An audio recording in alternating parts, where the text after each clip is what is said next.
Vamos en esta mañana a dar continuidad al libro de Mateo, capítulo número 21, y la semana pasada nos quedamos a la mitad de la predicación. Hoy no aseguro que vayamos a culminar, pero esperemos en el Señor nos den los tiempos. Por tanto, estaremos leyendo el libro de Mateo, capítulo número 21, versículo 23, y nos trataremos de ir hasta el final, que es el versículo 46.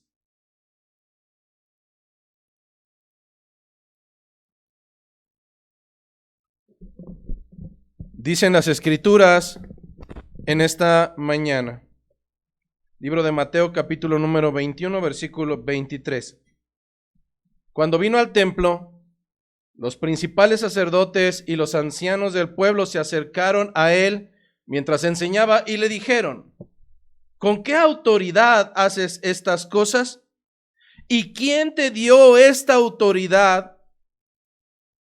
Respondiendo Jesús les dijo: yo también os haré una pregunta, y si me la contestáis, también yo os diré con qué autoridad hago estas cosas. El bautismo de Juan, ¿de dónde era? ¿Del cielo o de los hombres? Ellos entonces discutían entre sí, diciendo: si decimos del cielo, nos dirá, ¿por qué pues no le creísteis? Y si decimos de los hombres, tenemos al pueblo, porque todos tienen a Juan por profeta. Y respondiendo a Jesús dijeron: no sabemos. Y él también les dijo: tampoco yo os digo con qué autoridad hago estas cosas. Pero ¿qué os parece? Un hombre tenía 2 hijos, y acercándose al primero le dijo: hijo, ve hoy a trabajar en mi viña. Respondiendo él dijo: no quiero. Pero después arrepentido fue, y acercándose al otro le dijo de la misma manera, y respondiendo él dijo: sí, Señor, voy, y no fue. ¿Cuál de los dos hizo la voluntad de su padre? Dijeron ellos: el primero. Jesús les dijo: de cierto os digo que los publicanos y las rameras van delante de vosotros al reino de Dios, porque vino a vosotros Juan, hablando del Bautista, en camino de justicia, y no le creísteis. Pero los publicanos y las rameras le creyeron, y vosotros, viendo esto, no os arrepentís después para creerle. Versículo 33. Oíd otra parábola. Hubo un hombre, padre de familia, el cual plantó una viña, la cercó del vallado, cavó en ella un lagar, edificó una torre y la arrendó a unos labradores y se fue lejos. Y cuando se acercó el tiempo de los frutos, envió sus siervos a los labradores para que recibiesen sus frutos. Mas los labradores, tomando a los siervos, a uno golpearon, a otro mataron y a otro apedrearon. Envió de nuevo otros siervos más que los primeros, e hicieron con ellos de la misma manera. Finalmente les envió su hijo diciendo: tendrán respeto a mi hijo. Mas los labradores, cuando vieron al hijo, dijeron entre sí: este es heredero, venid, matémosle y apoderámonos de su heredad. Y tomándole, le echaron fuera de la viña y le mataron. Cuando venga pues el señor de la viña, respondan esto: ¿qué hará a aquellos labradores? Ellos le dijeron: a los malos destruirá sin misericordia, y arrendará su viña a otros labradores que le paguen el fruto en su tiempo. Jesús les dijo: ¿nunca leísteis las Escrituras? La piedra que desecharon los edificadores ha venido a ser cabeza del ángulo. El Señor ha hecho esto, y es cosa maravillosa a nuestros ojos. Por tanto, os digo que el reino de Dios será quitado de vosotros y será dado a gente que produzca los frutos de él, y el que cayere sobre esta piedra será quebrantado, y sobre quien ella cayere le desmenuzará. Y oyendo sus parábolas, los principales y los fariseos entendieron que hablaba de ellos, pero al buscar cómo echarle mano, temían al pueblo porque éste le tenía por profeta. Esta es palabra de nuestro Señor. El día de hoy la cita bíblica es bastante extensa y en algunos segmentos no entraré tan a detalle, creo que es más que comprensible. Pero hay una gran ventaja y es que el día de hoy no traeremos a colación los textos paralelos, sin embargo quiero que sepas dónde se encuentran. El texto del día de hoy de Mateo capítulo 21, los versículos que estamos abordando, tienen su paralelo en el libro de Marcos capítulos 11 y 12. Hay gran parte de la información que tenemos el día de hoy, pero también la encontrarás en el libro de Lucas capítulo número 20. Para los que el día de hoy recién llegan de manera anticipada, les digo que es una bendición tenerlos entre nosotros y que esperemos en el Señor, no que escuches lo que quieres, sino que el Señor hable a tu vida realmente. Ya hay muchos que dicen lo que nosotros queremos oír, pero solamente el Señor confronta corazones. Y si algo demanda el Señor de nosotros, no es que tengamos una vida plena, sino que caminemos en santidad. Porque las escrituras son claras y es que sin santidad, por más experiencia religiosa que tengas, por más años en el evangelio que tengas, por más que te consideres creyente, si sin santidad, nadie, absolutamente nadie, verá al Señor. Para recapitular y traer a colación la secuencia que hemos tenido.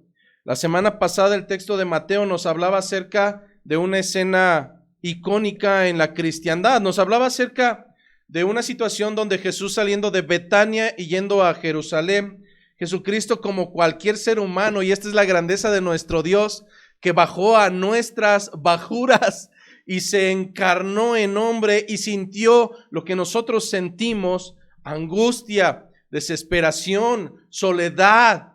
El mismo Señor, dicen las Escrituras, que sintió hambre. Y entonces bajo esa necesidad el Señor quería satisfacer su estómago. Y entonces nos narran las Escrituras la semana pasada que teniendo hambre se acercó a una higuera que vio de lejos, nos decía el libro de Marcos. Solamente hay una razón por la cual te acercas a un árbol y es que bajo apariencia, a la lejanía pareciera que tiene alimento. Mas sin embargo, cuando Jesús se acerca a esa higuera, se dio cuenta totalmente que esta higuera era una higuera inútil, era una higuera estéril, era una higuera que no tenía alimento. Lo más peculiar es que veíamos que de acuerdo a las fechas del momento en que este tipo de árbol llamado la higuera da sus frutos, era totalmente difícil, es más, casi imposible que esa higuera tuviera alimento. Jesucristo se encontraba para celebrar la Pascua judía en la zona de Jerusalén y el pueblo hebreo todavía aún a la fecha sigue celebrando ese mes, el mes Nisan, celebrando la Pesaj en los meses de marzo, abril. Y por cuanto estos árboles dan fruto en los meses de mayo y junio, el primer fruto, el fruto tierno, y por cuanto dan su fruto en octubre, agosto, septiembre, octubre, es un hecho que este árbol no iba a tener fruto. Mas sin embargo, Jesucristo al llegar a ese árbol y no encontrar fruto, simplemente le dijo: maldito seas, sécate. Y los discípulos fueron testigos de que este árbol inmediatamente empezó a secarse, no solamente en su apariencia, sino que dieron cuenta que este árbol se secó desde las profundidades de sus raíces. ¿Acaso realmente el Señor quería maldecir a un árbol? Y es más, maldecir a un árbol por el hecho de no dar fruto cuando no tenía que tener fruto, absolutamente no. Pero sería este el ejemplo idóneo, sería este el medio, si quieres verlo desde un punto de vista pedagógico, para traer una enseñanza al pueblo necio de Israel, que ciertamente en su exterior era sumamente atractivo, religiosamente con hojas relucientes y que daría cuenta de ser sumamente frondoso, pero cuando realmente te acercabas a ellos, te darías cuenta que su corazón estaba igual que aquellas raíces, totalmente seco, totalmente podrido, y por tanto no podría dar frutos dignos de arrepentimiento de acuerdo a los requerimientos de su propio Señor. Y en este sentido llegábamos a una conclusión la semana pasada, y es que si bien las Escrituras van dirigidas a personas específicas, en tiempos específicos, bajo razonamientos concretos, hay una gran bendición, y es que a través de las Escrituras sigue persistiendo la enseñanza para cada uno de nosotros. Pues si bien los fariseos y los escribas no viven hoy en día tal cual ese catálogo de características, sí seguimos teniendo, y aún dentro de las iglesias, fariseos y escribas que desde lejos pareciera que son árboles realmente atractivos, que sus hojas son tan bellas que aparentan ser fructíferos, que lucen hermosos a la lejanía, pero en cuanto tú te acercas a ellos y empiezas a ver la cercanía, te das cuenta que en verdad sus raíces son secas, que sus frutos son vanos e inútiles, y que por muy hermosos en apariencia que parezcan, realmente será necesario cortarlos por cuanto ocupan la tierra, decía el libro de Lucas. Por cuanto están utilizando una tierra que bien pudiera utilizarse para otra planta más que en verdad traiga fruto. La semana pasada llegábamos a la conclusión de que no es posible que un verdadero creyente, que un hijo de Dios, que alguien que ha sido comprado a precio de sangre, no tenga fruto alguno, de acuerdo al libro de los Gálatas, que sea evidencia de que el Señor de verdad ha obrado en él. Pues a la luz de las Escrituras tenemos la noción que lastimosa y no gratamente, el nombre del Señor es vituperado a causa de algunos de nosotros. Traducción: el nombre del Señor es puesto en ridículo a causa de muchos de nosotros, que clamamos decir ser árboles frutales, ser de la simiente del Señor, pero que a la verdad cuando la gente se acerca a nosotros no da cuenta, sino de que en verdad no pertenecemos a esa simiente. El día de hoy el tema no es un tema ajeno, es una continuidad de la enseñanza de la semana pasada. Y estaremos viendo cómo es que un primer segmento, estos hombres estaban cuestionando la autoridad de Cristo. El primer segmento se encuentra catalogado como ¿de dónde proviene la autoridad de Cristo? Pero el Señor en su hermosura y en su calidez para hablar, lo hizo a través de parábolas, y entonces estaremos viendo acerca de una primer parábola que le conocemos como la parábola de los dos hijos, y finalmente, y de una manera sumamente embarradita, decimos en México, hablaremos acerca de los labradores malvados, dejando claridad que este mensaje no es para los fariseos de los años de Jesucristo. Este mensaje es para ti. Este mensaje es para tu vida, para que al final de tus días no seas como esa higuera inútil que simplemente ocupó un lugar, absorbió aire, pero tanto esa tierra como ese aire fueron malgastados, porque al final de sus días no dio fruto alguno, no fue de provecho. Así es que vayamos a las Escrituras, y el libro de Mateo, capítulo 21, versículo 23, comienza de esta manera: cuando vino al templo, los principales sacerdotes y los ancianos del pueblo se acercaron a él mientras enseñaba y le dijeron: ¿con qué autoridad haces estas cosas? ¿Y quién te dio esta autoridad? Lo que estaban haciendo estos hombres religiosos es lo que comúnmente hacemos algunos de nosotros, espero que no sea así, cuando viene ese celo, pero además cuando hay una soberbia grande en ti. A ver, ese hermano, ¿quién le dijo que hiciera eso? ¿Qué te importa? Jesucristo lo que va a tratar de responder es de dónde proviene esa autoridad. ¿De dónde es que puede hacer todas estas cosas?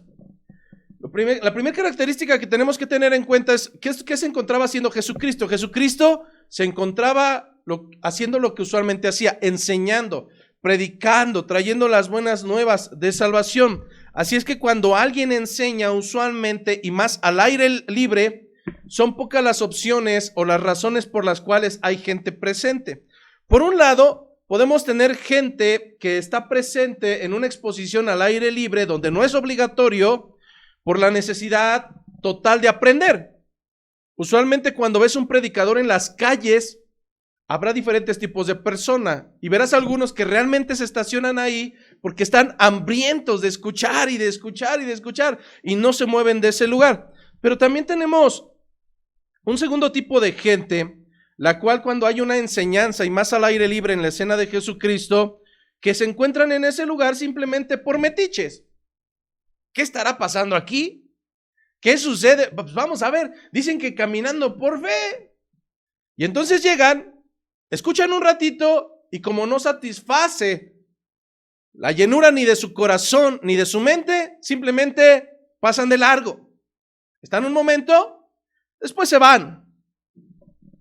Pero hay una tercera razón, y esta creo que es la más gravosa.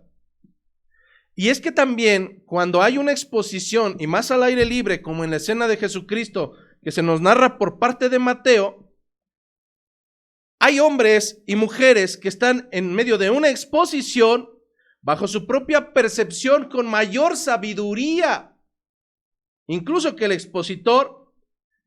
Y esto es lo que estaba sucediendo con los fariseos y con los escribas. Estos hombres religiosos se percibían a sí mismos como más sabios, como más misericordiosos, bajo su propia perspectiva, y el objetivo no era aprender, el objetivo no era echarse el chisme, el objetivo total, como hemos visto a lo largo de la historia del ministerio de Jesucristo, era tratar de ridiculizar, de menospreciar, de dejar en mal a nuestro Señor Jesucristo. Lo mismo sigue sucediendo hoy en día. Las cosas no han cambiado. Ellos estaban buscando a través de la exposición del maestro tratar de encontrar elementos para poder denunciarle como un hereje delante del Sanedrín y tener la excusa perfecta para poderlo asesinar. Más tarde veríamos que en verdad lo lograron bajo su propia perspectiva, pero bajo los pensamientos y los propósitos de Dios, sí o sí, el maestro lo sabía con mucha anticipación. Hasta este momento han sido al menos 3 o 4 ocasiones que Jesucristo ha anticipado su muerte. Así es que la pregunta sigue siendo tajante por parte de los religiosos que buscaban la intención y el propósito, la excusa para asesinarlo. ¿Con qué autoridad haces esto, Jesucristo? ¿Quién te ha dado la autoridad para estar hablando estas cosas? Piensa en las dos posibles opciones. Si Jesucristo contesta que esta autoridad viene de Él mismo, ¿acaso no hubiera quedado como soberbio? Yo mismo me he dado la autoridad. Como hoy en día se levantan pastores. Salen de sus iglesias porque no están de acuerdo con ciertas cosas. Nadie los envió. Y al día siguiente ya son pastores. ¿Quién los mandó? ¿Quién los envió? ¿Quién les dio autoridad? Ellos mismos. Porque no encontraron una doctrina correcta. No le rinden cuentas a nadie. Y ellos mismos son su autoridad. No tocaré el tema. Pero esto no es bíblico. Las cosas de Dios no funcionan así. Entonces, por un lado, si responde, esta autoridad proviene de mí mismo, él estaría quedando sin un respaldo de respeto por parte del pueblo. Pero por otro lado, si Jesucristo respondía que esta autoridad provenía de Dios, esto solamente aceleraría su muerte y no sería en los tiempos de Dios. Por tanto, la pregunta sigue siendo tajante. ¿con qué autoridad haces esto? ¿Con qué autoridad enseñas en la sinagoga? ¿Con qué autoridad expulsas a los cambistas, chicoteas a los vendedores y los sacas del templo? ¿Con qué autoridad, Jesucristo, sanas a los ciegos? ¿Con qué autoridad curas a los cojos? ¿Con qué autoridad, Jesucristo, recibes la gloria por parte de los hombres que te han recibido glorificando a Dios? ¿Con qué autoridad? Los niños, de la boca de los niños y de los que maman, recibes la gloria. ¿Con qué autoridad, Jesucristo? ¿Con qué autoridad te atreves a expresar las buenas nuevas de salvación? Bajo la perspectiva de estos hombres, Jesucristo no era un Mesías. Jesucristo, ellos mismos habían dado cuenta y habían expresado públicamente que todo esto que hacía no lo hacía en nombre de Dios. Ellos habían llegado a la blasfemia total de decir que Jesucristo hacía todas estas cosas: expulsar demonios, sanar enfermos, hablar de las maravillas del Señor, y que lo hacía por la potestad de los demonios, específicamente de Belcebú. Esto lo encontramos en el texto de Mateo capítulo 12, versículo 24.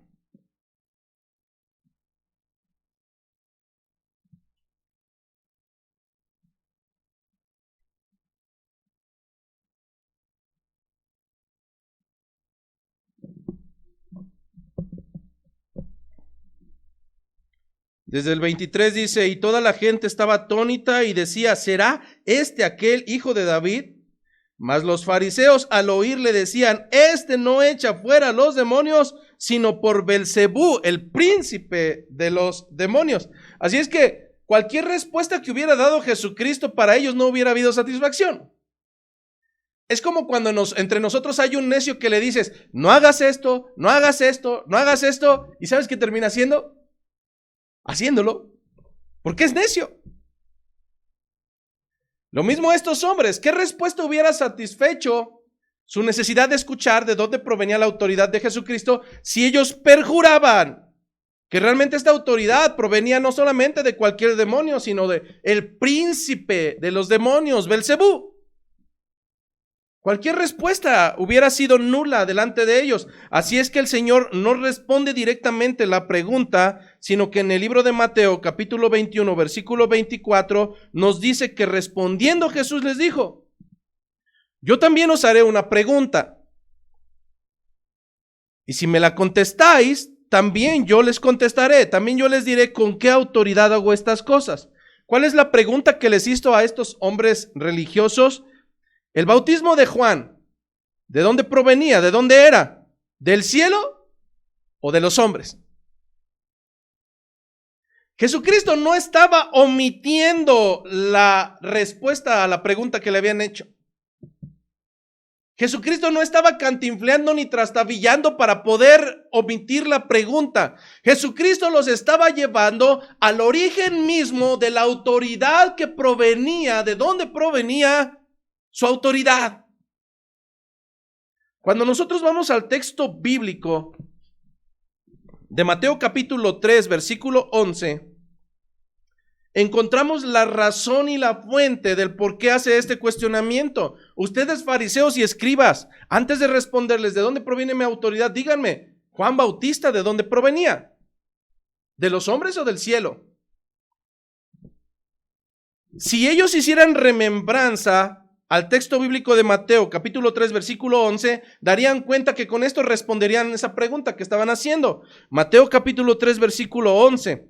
Dijo Juan Bautista: yo a la verdad os bautizo en agua para arrepentimiento.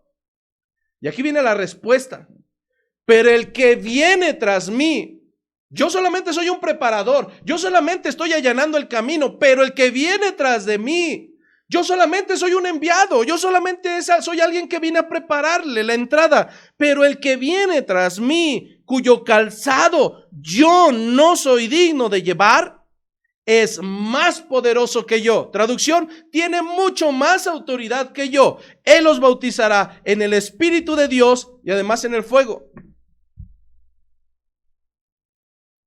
Si Juan el Bautista tenía autoridad Con esa pregunta hubiera respondido Jesucristo de dónde provenía la de él. Pues Juan el Bautista dejaba claro que aún la autoridad de Jesucristo sería mucho mayor que la de él. Si nosotros vamos a Juan capítulo 1, versículo 29, hablando acerca del mismo Juan Bautista, Juan capítulo 1, versículo 29, y si estos hombres realmente tuvieran noción de lo que había sucedido, responderían acerca de la pregunta que estaban haciendo.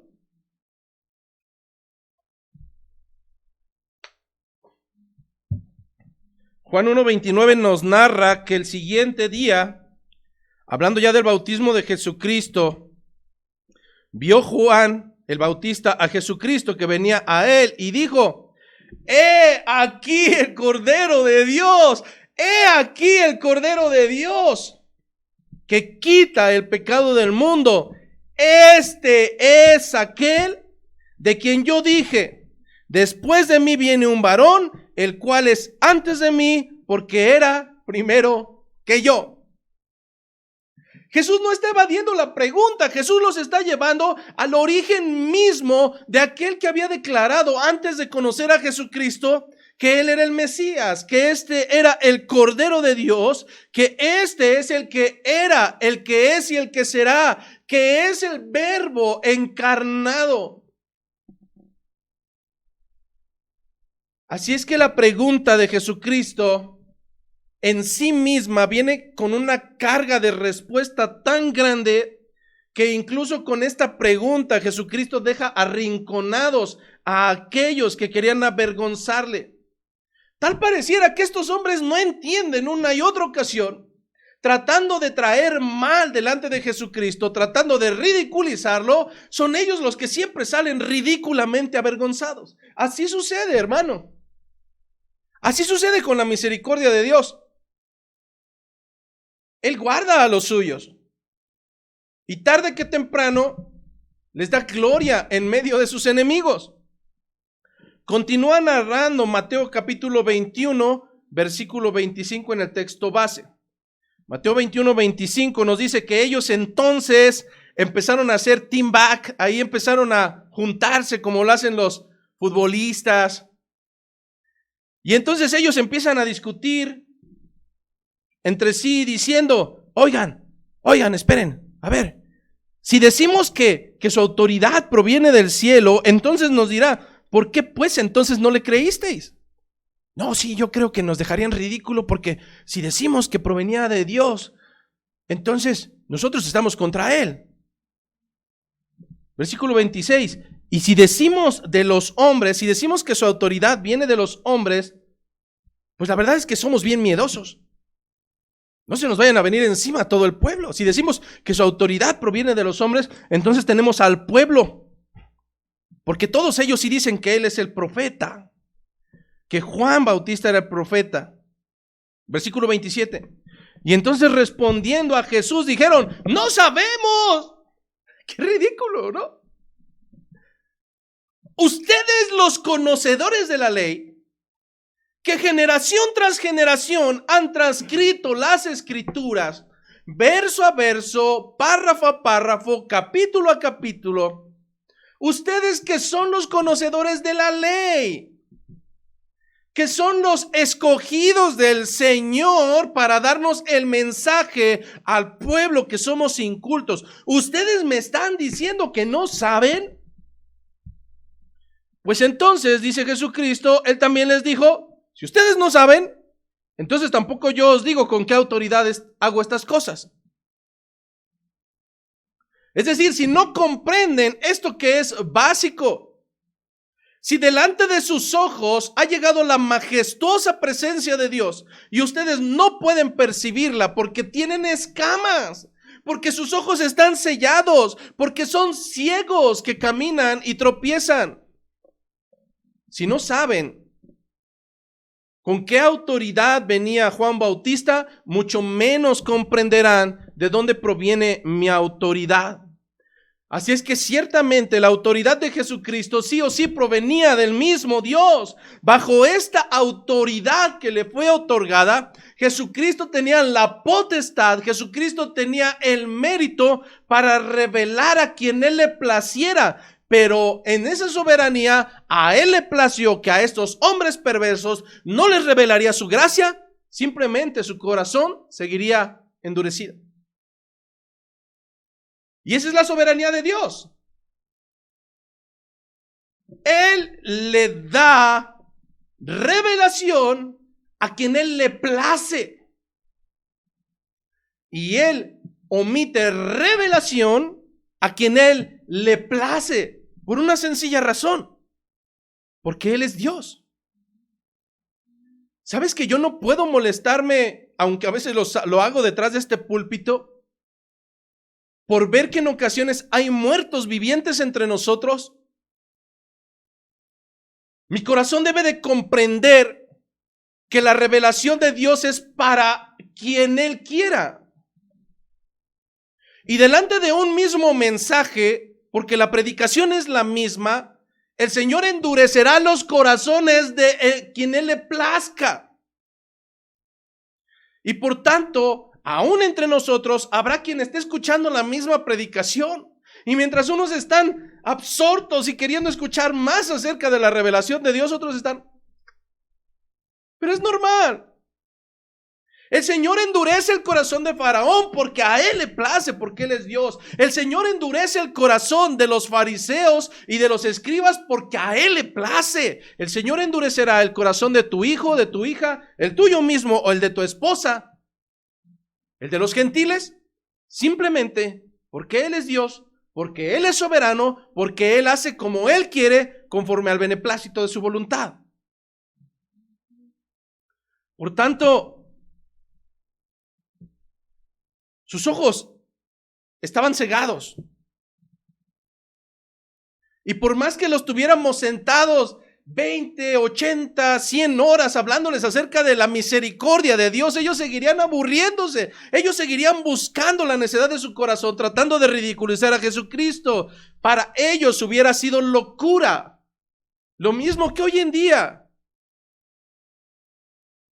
Así es que hoy y tú debemos de considerarnos más que afortunados, hermanos. Debemos de considerarnos más que afortunados por recibir tan grande bendición, porque nos haya amanecido no conforme a nuestra inteligencia, sino conforme a la misericordia de Dios.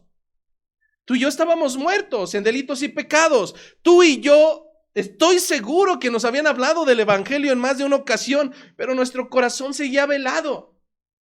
Hoy somos más que afortunados, porque la revelación del Señor llega a nuestros oídos bajo el entendimiento que Dios endurece a quien Él quiere endurecer y tiene misericordia de quien Él quiere tener misericordia.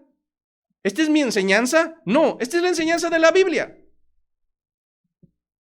Nos guste o no, habrá familiares tuyos, espero en Dios que no tú, pero hay altas probabilidades de que en tu familia haya gente que vaya a terminar en el infierno. Y esto es real. Estoy totalmente seguro de que ese lugar no se diseñó para estar solo. Dios endurecerá a quien Él le plazca para sus propósitos y bajo el beneplácito de su voluntad. Y Dios tendrá misericordia de quien Él quiera tener misericordia. Bueno, entonces tenemos un Dios injusto, ¿cierto? En ninguna manera, dijo el apóstol Pablo. Romanos capítulo 9, versículo 14. Romanos capítulo 9, versículo 14. Pablo se anticipó a nuestro necio corazón.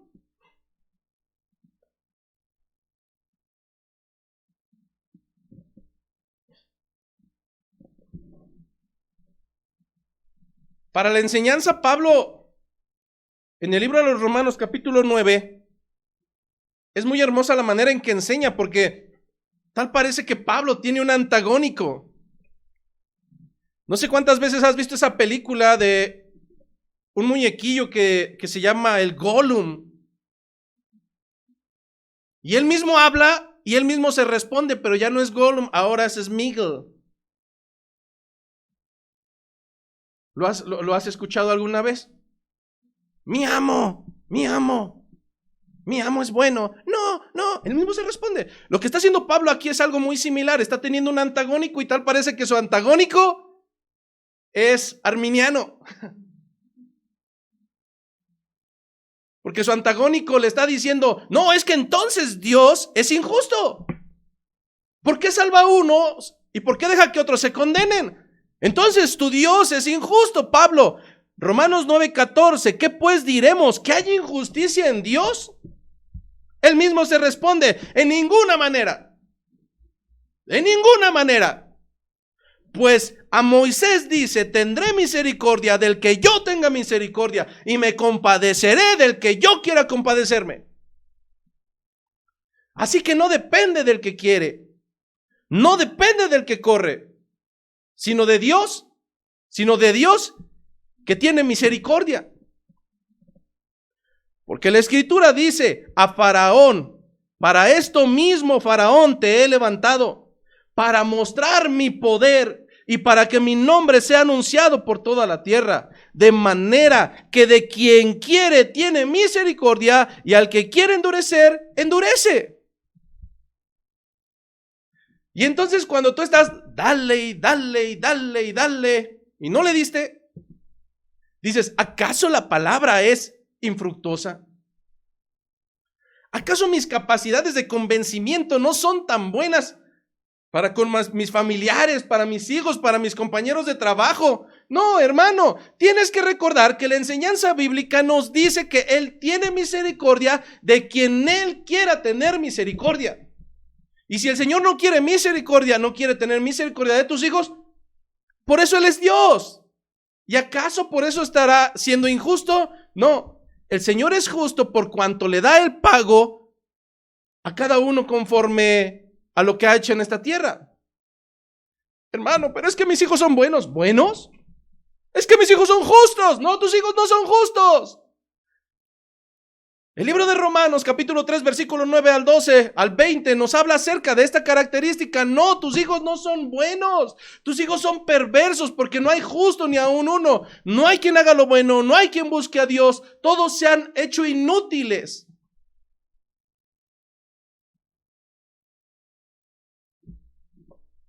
Así es que con esta autoridad y bajo esta autoridad, tú y yo somos más que privilegiados, no solo por la gracia que ha venido a nuestras vidas, no solo por la gracia y misericordia de Dios que ha venido a nuestras vidas, sino porque en el ministerio de la reconciliación entre Dios y los hombres, a Dios le ha placido que tú y yo seamos embajadores de Cristo en esta tierra. Eso no lo dice el libro a los Corintios, porque somos embajadores de Dios. Jesucristo pudo haberse quedado en esta tierra y seguir trayendo su ministerio, pero a Jesucristo le plació que hombres y mujeres que fueron traídos de lo más vil y menospreciado, ahora sean aquellos que extiendan el reino a través de la misma palabra del evangelio. Piensa por esto un momento. Un embajador es un representante de la autoridad de un rey o de un gobernador en una nación extranjera para traer sus reglas, sus postulados, la ética de su reino. Y por tanto, entonces tú y yo, si el Señor dice que somos embajadores del reino de Jesucristo, luego entonces nosotros somos los que tenemos la autoridad de una nación extranjera en esta nación, la cual no pertenece a ella, pero que viene a traer los postulados y la ética de ese reino. Y es entonces cuando decimos, pastor, usted no se meta en mi vida, y usted no eduque a mis hijos, y usted no me diga qué hacer. ¡Wow! Cuando el Señor dice que tenemos la autoridad bajo sabiduría que proviene de Dios, conforme a la autoridad de Jesucristo, para traer los postulados y la ética del reino de los cielos, es necesario que tú y cada integrante que asista a esta iglesia se encamine de acuerdo a las reglas del reino de Jesucristo y no de acuerdo a las leyes de la cantina o de un prostíbulo o de una escuela o de un trabajo. No, Señor.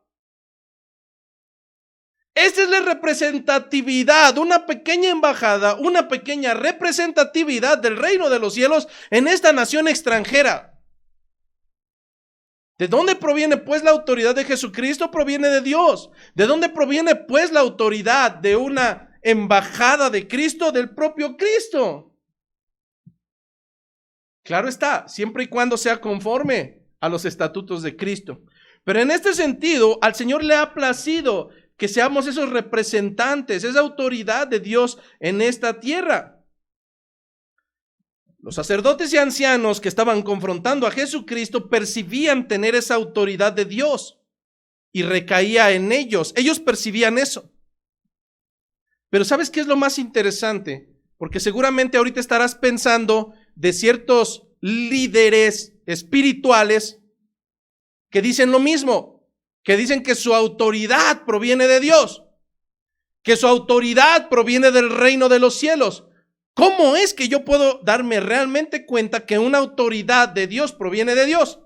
Bueno, lo primero que estamos teniendo en cuenta es que los fariseos y escribas estaban teniendo ese mismo pensamiento, que la autoridad con la que guiaban al pueblo y con la que lo maltrataban y con la mano en la cintura podían asesinar al que quisieran y acusarlo de herejía y apedrearlo, ellos mismos decían que tenían esa autoridad. Entonces, ¿qué es lo que sucede? ¿Cómo realmente puedo saber cuando esa autoridad proviene de Dios y cuando realmente no proviene de Dios? Hoy en día, te puedo asegurar que detrás de púlpitos existen barbajanes y barbajanas también, que no es correcto. De por sí, no es correcto que una mujer predique y de por sí no es correcto que sea una barbajana con el pueblo de Dios. Pero te puedo asegurar que detrás de púlpito hay lobos. Sí o sí hay lobos que siguen diciendo, usted no me contradiga porque yo soy el enviado del Señor. ¡Wow! Es bien fácil eso. Pero entonces, ¿cómo dar cuenta cuando realmente una autoridad proviene por parte de nuestro Señor? Primero veamos cómo saber que no hay esa autoridad. Y bajo la misma enseñanza que hemos traído, lo que había carencia en estos líderes religiosos, de acuerdo a la enseñanza de la higuera, es que no había fruto. No había evidencia alguna de que su autoridad proviniese por parte de Dios. No hay fruto. No había fruto. Es decir, me dices que tu autoridad proviene de Dios, pero te comportas como hijo de Satanás. Ese no es fruto de acuerdo a los postulados del Señor. Entonces, simplemente cuando una autoridad no tiene fruto que respalde su autoridad, es un hocicón más.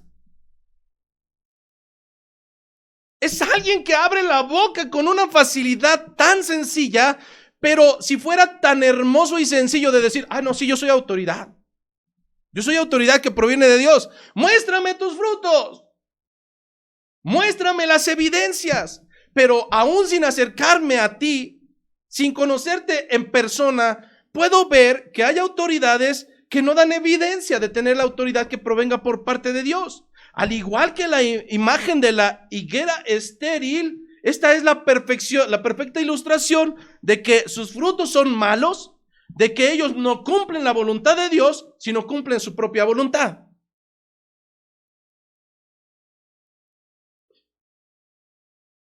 En la parábola de los dos hijos del dueño de la viña, ellos son los que están aceptando la invitación del padre. Cuando el padre dice, hijo, ve a la viña, ellos dicen, sí, voy. Y no van. En la parábola de los dos hijos del dueño de la viña, ellos son los que aceptan la invitación, pero nunca la llevan a cabo. Dice Mateo 21:28 que un hombre tenía dos hijos y acercándose al primero le dijo, hijo, ve hoy a trabajar en mi viña. Y respondiendo él le dijo, no quiero. Nos damos cuenta cómo los hijos no han cambiado, ¿eh? Y dijo, no quiero. No, espérate, te iba a dar dinero. No, no, sí quiero. Entonces, sin embargo, este primer hijo posteriormente se reivindica su actitud a través del arrepentimiento genuino, aquel que se exterioriza. Hermano, ¿cómo puede usted saber que realmente este primer hijo tuvo un arrepentimiento genuino? Es sencillo, versículo 28, arrepentido fue. Hubo evidencia en su vida de que hubo un arrepentimiento. Imagínate cuando tú llegas y te digo, oye, has cometido esta falta y hay que esperar frutos dignos de arrepentimiento, y llegas y, ya me arrepentí, pastor. No, si ya estoy arrepentidísimo. Y vuelves haciendo las mismas suciedades. No, yo digo, no hay evidencia. No hay evidencia de que en verdad hay un arrepentimiento. Pero este primer hijo le dice que no va a ir, no quiero, pero después se arrepiente y su evidencia exterior me dice que hubo arrepentimiento. Mas al acercarse al segundo, este le dijo, sí, señor, sí, claro. Como muchos de ustedes, ¿verdad? No, sí, pastor, usted tiene mi compromiso y ni llegas. Pero entonces este no fue. La pregunta en el versículo 31, entonces, ¿cuál de los dos hizo la voluntad de su padre? Por supuesto que el primero. Por supuesto el que dijo, no quiero, y después arrepentido, tuvo evidencia. Pero por cuanto ustedes son el segundo y no el obediente, estoy hablando de los fariseos, dice versículo 31, de cierto os digo, esto es fuerte. Esto es fuerte, de verdad.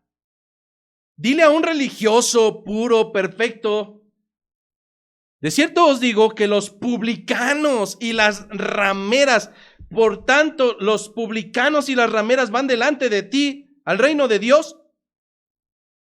¿Quién era el publicano? El que sangraba a sus propios hermanos, haciéndose rico a través de ellos.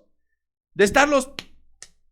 ¿Quiénes eran las rameras? Las prostitutas. Pero sabes, el Señor está diciendo que aún una prostituta y aún un ladrón, un usurero, irá delante de ti e irá delante de mí por cuanto tenga arrepentimiento. Esto es preocupante, hermanos. No es cuántas asistencias hayas tenido a lo largo de este año. No es cuán bonito hayas cantado las alabanzas para el Señor. No es así. Tus hojas se ven frondosas, se ven bellas. Pero lo que está condenando Jesucristo literalmente es que delante de estos fariseos se estaba condenando no el pecado per se, estaba condenando la incredulidad. Tú puedes estar hoy sentado aquí. La silla ya puede tener tu forma porque siempre utilizas la misma. Pero eso, ¿sabes qué? Eso y un pepino son exactamente lo mismo. Es la incredulidad a través de la evidencia. No busques las citas siguientes porque estamos ya finalizando por los tiempos. Pero Tito capítulo 1 versículo 15 me dice que los incrédulos se encuentran corrompidos. Dice, todas las cosas son puras para los puros, mas para los corrompidos e incrédulos nada les es puro, pues hasta su mente y su conciencia están corrompidas. Aquí viene algo duro. Profesan conocer a Dios, pero con los hechos lo niegan, siendo abominables y rebeldes, reprobados en cuanto a toda buena obra. Esto es realmente un golpe. Al igual que la higuera, no importa qué tan bello luzcas, qué tan espiritual te creas, aun cuando jures y perjures creer, si tus hechos lo niegan, delante de Dios no serás más que un abominable, un rebelde, un reprobado en cuanto a toda buena obra. En pocas palabras, serás una higuera inútil, una higuera estéril. Son necesarias las obras, no para salvación. Son necesarias las obras, no para salvación, pero sí para respaldar que en verdad hay fe en mí. Santiago capítulo 2, versículo 14. Santiago capítulo 2, versículo 14. Hermanos míos, ¿de qué aprovechará si alguno de ustedes dice que tiene fe? No, es que yo tengo fe. Sí, hermano, yo tengo fe. La pregunta de Santiago es: ¿de qué aprovechará eso si no tienes obras que lo respalden? ¿Podrá la fe salvarte? Y si un hermano o una hermana están desnudos y tienen necesidad del mantenimiento de cada día, y alguno de vosotros les dice: id en paz, calentaos y saciaos, pero no les dais las cosas que no son necesarias para el cuerpo, ¿de qué aprovecha? Así también la fe, si no tiene obras, es muerta en sí misma. Pero alguno dirá: tú tienes fe y yo tengo obras. Entonces muéstrame tu fe sin tus obras y yo te mostraré mi fe por medio de mis obras. Hermano, pero es que yo sí creo, no hay evidencia, no hay frutos. Versículo 19. Tú crees en Dios. Tú crees que Dios es uno. Bien haces. Pero también, al igual que tú, los demonios creen y tiemblan, pero no hacen la voluntad de Dios. Al igual que tú, también los demonios creen en Jesucristo, creen en Dios, y además tiemblan delante de su presencia. Pero por cuanto no hacen la voluntad de Dios, ni se sujetan, en ocasiones estamos a la par. La fe sin obras es una fe inútil. Es una fe muerta. Es una fe que luce como hojas hermosas, pero a final de cuentas es infructífera. Si no hay evidencia de tu fe, sigues siendo como un escriba y como un fariseo. Si no hay evidencia, aún las prostitutas y los publicanos van delante de ti al reino de Dios por una sencilla razón: en ellos hay arrepentimiento, mas en ti no hay evidencia. La fe es muerta por cuanto no tiene obras. Sigue siendo una higuera estéril. El Señor está asqueado de toda esa religiosidad, de sacrificios, de asistencias, de ritos religiosos que buscan agradarle inútilmente, porque si algo anhela el Señor es misericordia expresa, obediencia es lo que quiere. Así es que culminamos haciendo una pregunta: ¿seguirás pretendiendo engañar a Dios? ¿Seguirás pretendiendo engañar a Dios? No, al único que estás engañando es a ti mismo, bajo tu perverso y engañoso corazón. Así es que de no haber un arrepentimiento genuino acompañado de evidencias, si no hay un arrepentimiento genuino acompañado de evidencias o de frutos, tengo que decirte nuevamente que tu destino al final de los días será ser cortado y arrancado y echado al fuego eterno. Mateo 21:43 culmina de esta manera: por tanto os digo que el reino de Dios será quitado de vosotros. Por tanto os digo que el reino de Dios será quitado de vosotros y será dado a gente que produzca los frutos de él. No te preocupes, hermano, asistente, congregante, simpatizante, lo que seas. No te preocupes. Si tú no das fruto, serás cortado. Y el Señor plantará una higuera que en verdad no solamente dé fruto, sino de mucho fruto para la gloria de nuestro Señor. Que la paz, la gracia y la misericordia de nuestro Señor esté con cada uno de nosotros.